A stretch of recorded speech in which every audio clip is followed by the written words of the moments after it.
Hello, beautiful people. Hello, lovely people. Hello, great and excellent people, created and made in the image of God. You are welcome to Miriam's Daily Wisdom Nuggets. My name is Miriam Martins. You're welcome once again. If you love what you see, please watch till the end to see if you want to belong to this wonderful family. God bless you. Today, I have something important to discuss with my lovely people out there. If you're married, please, you need to be here right now. I'm going to be discussing things that put our husbands off. Things that put our husbands off in marriage. And there are many things that put our husbands off in marriage. If you're the type of woman that before you got married, you were looking neat, you were looking good, you were doing your hair, packaging yourself, doing the hair every week, looking good, looking smashing, dressing well, and then after marriage you stop it.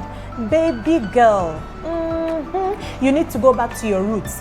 Go back to your roots. Go back to your roots and begin to pick up those things that you have left, because it puts your husband off. You will not hear it first from him, you've been hearing it from him. Your husband has complained and complained and complained and complained of some certain character, and you refuse to change. Sister, be careful, be careful. Miriam Martins has come again to tell you some of those things that put your husband off. Number one thing that puts our husbands off, or puts your husband off, or puts my husband off, is smelly hair. Sister, did you hear that? Smelly hair. When was the last time you went to the salon? Tell me. If you don't want to tell me, tell yourself the truth. When was the last time you went to the salon, sister? Do you know that the reason why your husband married you is because you used to keep your hair very neat? Do you know that? Do you know that one of the reasons your husband married you, picked you out of every other woman out there, is because he sees you with a neat hair? Your hair was always smelling good. Every week you had a new hair. Every week you would go to the salon and get a new hairstyle. Even if you didn't get a new hairstyle, you would wash down your hair. That was one of the reasons why he picked you. Why did you change now? Why did you change now? After the marriage, you now decide that my hair, I will not wash it. I'm now married. It doesn't matter. I have kids. I have not finished taking care of Chidera, Chukud, Chimamanda. So I don't have time for the salon. Sister, don't do that. It puts your husband off. It puts him off. If you were going to the salon once a week before your husband married you, please go back to your roots. Start going back to the salon. Don't carry your hair for more than 1 month, because by then there are people like me. People like me, we have dandruff. Some women have dandruff, and dandruff causes itchy and smelly hair. And maybe in the night you go and lie beside him. You know, some husbands, they don't like talking. Like my own husband. Some husbands are very soft-spoken. They don't like to talk. They don't want to hurt their wife. And then maybe they will be enduring it. But if you notice, as you're a woman, once you notice that there is odor, or there is scent, or there is a smell coming from your hair that was not there when you made it, it's time for you to go to the salon. Don't leave that hair in and say it doesn't matter. It matters, because sometimes some of the husbands can't say it. And if you're the type that your husband has been saying about it, talking about it, and you get offended, please don't get offended, because it puts him off. It puts him off. So please, if you were doing your hair once a week before marriage, and right now you decide to be doing it once a month, once in 2 months' time, please, it's time for you to do what? Go back to your roots. Go back to doing your hair once every week or twice every week, because men love everything that smells good. Thank you.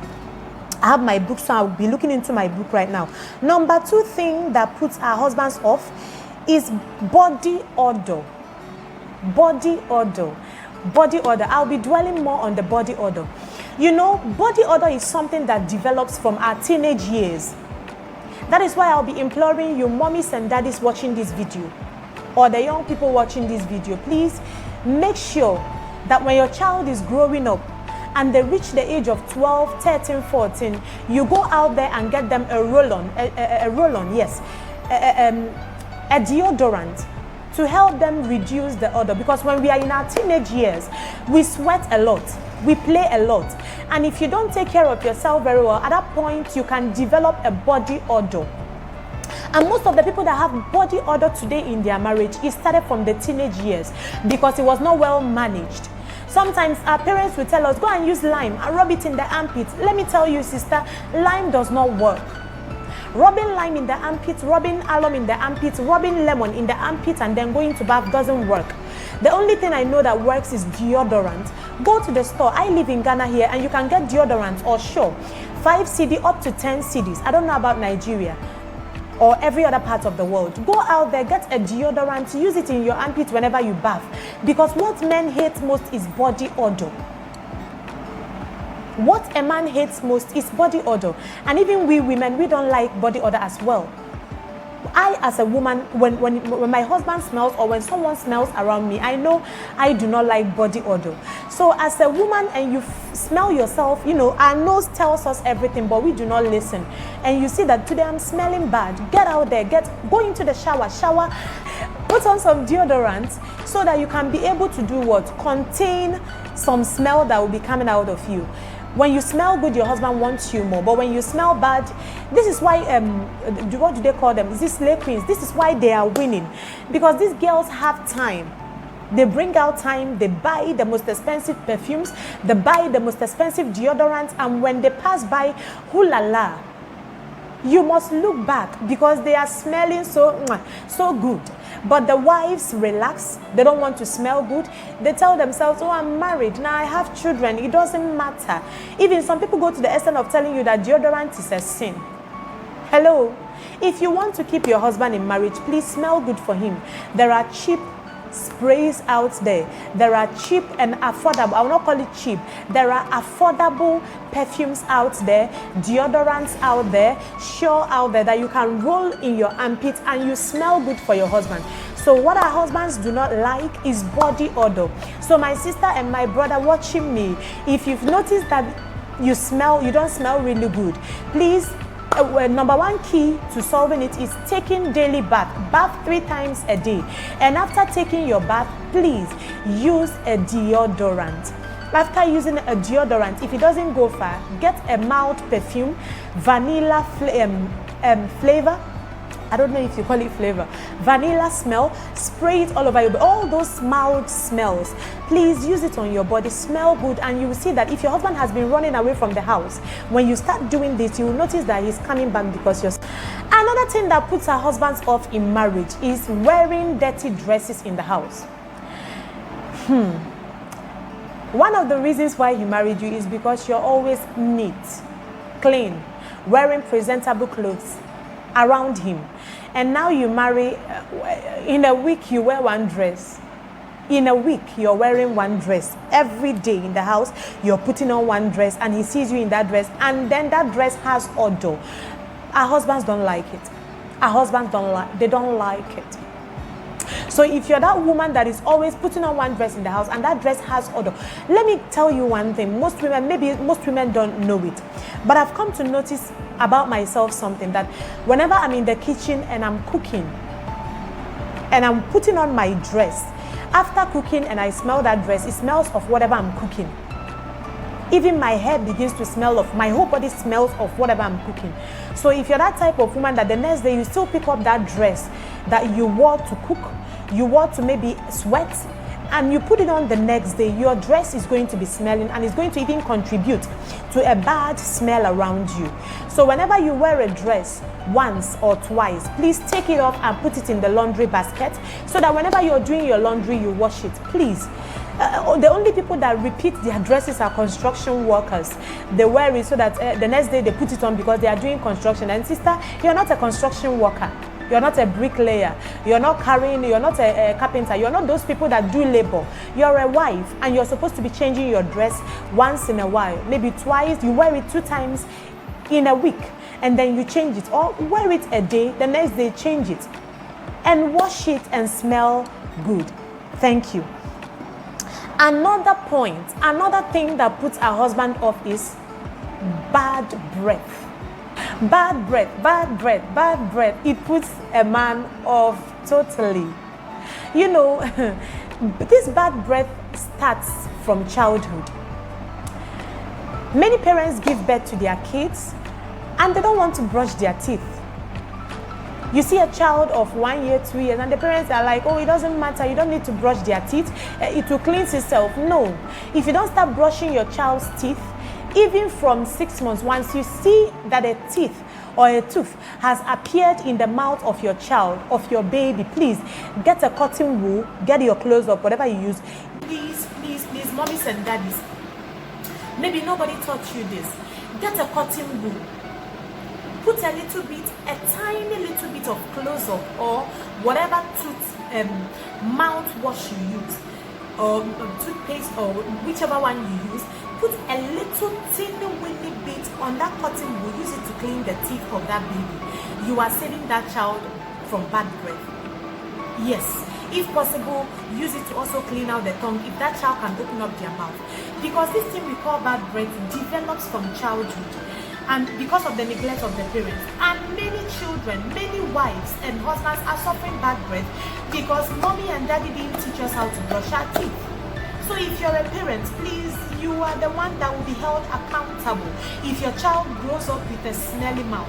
Yeah, there are people that don't have parents out there to teach them all these things, but if you have your own child and that child is staying with you, come on, it's time for you to teach your children proper way to brush their teeth, so that when they get to the age of marriage, they will not be having a bad breath. Bad breath has really destroyed a lot of marriage. Bad breath has made a lot of husbands to go out there in chase of slave queens, in chase of people that their mouths are smelling good. Yes, all these things are part of the things that you do, and marriages work out well. So you can't be walking in your house in front of your husband, talking to him, and your breath is smelling bad. Your husband doesn't like it. I'll give you some of the things you would do to be able to reduce bad breath. Number one, go to the hospital, go to your dentist. Check in with him, let your dentist check what they will do. What can be done to help you to reduce the bad breath. If you don't brush regularly, please brush. Try to start incorporating brushing into your lifestyle. Brush 3 times in a day. Brush in the morning, brush in the afternoon, brush in the night. So make sure that you brush 3 times in a day to avoid stories that touch, to avoid. Another thing that puts our husbands off in marriage is a wife that likes to carry their marital matters out of the house. There is nothing a husband hates than a wife who always carries his matters, the matters of the home, outside there. And there are women that have formed this habit that they love to gossip. If your husband buys you a purse, you carry it out and go and tell people. If your husband gives you 1 naira, you go out there, you tell people. Your husband gets a new job, you go out there, you tell people. He puts your husband off. If you're the type of wife that loves to gossip about going from one house to the other, loitering, being a busybody, it puts your husband off. It's time for you to sit in the house, sit yourself down and think about how to put your home together. If you're the type that you cannot sit down, it puts your husband off. Stop carrying your marital matters out there. Those things that you cannot solve with him. Maybe you have an issue, you quarrel with him and you cannot settle it with each other. Why don't you go to someone that understands, an elderly person? If your parents are not the type of person that can give you the right advice, there are elders in the church that can advise you. Am I making sense? Because sometimes when you carry your marital matters to your family members, come closer. When you carry your marriage matters to your family members, look, your family members grew up with you, they understand you, they know you better. They don't understand your husband.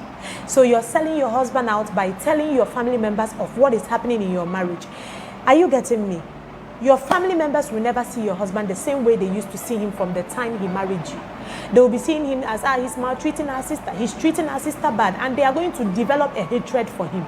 So instead of carrying your family matter, your marital matter to your family, to your mom, your dad, and your siblings who love you so much, why don't you discuss it with him? If it doesn't go down well, why don't you report to an elder in the church who can help you, who can talk to you, or you go to a counselor, because it puts your husband off. That every time a little quarrel you are running to mommy, a little quarrel, you are running to daddy, it puts him off. So please, wives, let's avoid that. Let's avoid it. Another thing that puts a husband off is a wife that nags. A nagging wife, a woman that is always nagging her husband. My beautiful women, before I leave here, I want to leave you with one more thing that puts our husbands off, and it's comparing our husbands to other men. Comparing your husband to other men puts him off. As a wife, as a woman, you have to be content with your husband. You have to be content with what you have. There is a saying that goes this way: you never know the value of what you have until you lose it. Many women don't know the value of their husband. They don't know the value of the man that they have until they lose him. Your husband goes out there, he buys you something from his heart. He feels like, okay, if I do this for my wife, she's going to be happy. And he rejoices and comes home and gives it to you. And all you do is to look at him from head to toe and chuckle and hiss at him and tell him, didn't you see what Auntie Joma's husband got for her? What do you want your husband to feel? It puts him off. And this is why many slay queens, many girlfriends are winning. Because they bring out time to appreciate your husband. They bring out time to appreciate men out there. Even if the man gives them a flower, they tell him, oh my God, darling, this is beautiful. But wives these days, let your husband go out there on Valentine's Day and buy you flower. You will throw the flower to the wall and tell him, to hell with you. Why are you giving me flowers? No, that's not the way. Sometimes whatever men do, they do it from their heart, especially our husbands. So if you're the type of woman that always nags your husband, compare him to other men out there, let me tell you, it will not take time before he moves out there and gets himself a woman that can appreciate him no matter the little he gives her. If you're the type of woman that is always complaining of the things your husband does for you without first appreciating him, I'm telling you, you're on the way to losing your husband. If you're the type of woman that is always not appreciative of the little things your husband does for you, there is no way he's going to do more for you. All these things I have said in this video puts our husbands off. If you watch till this level, if you watch till this time, please, I want you to subscribe to my channel. I want you to subscribe, hit the notification bell so that you will get notified every time I post a new video. And if you like what you see, please, you can share and tell people about this channel. God bless you and keep coming back.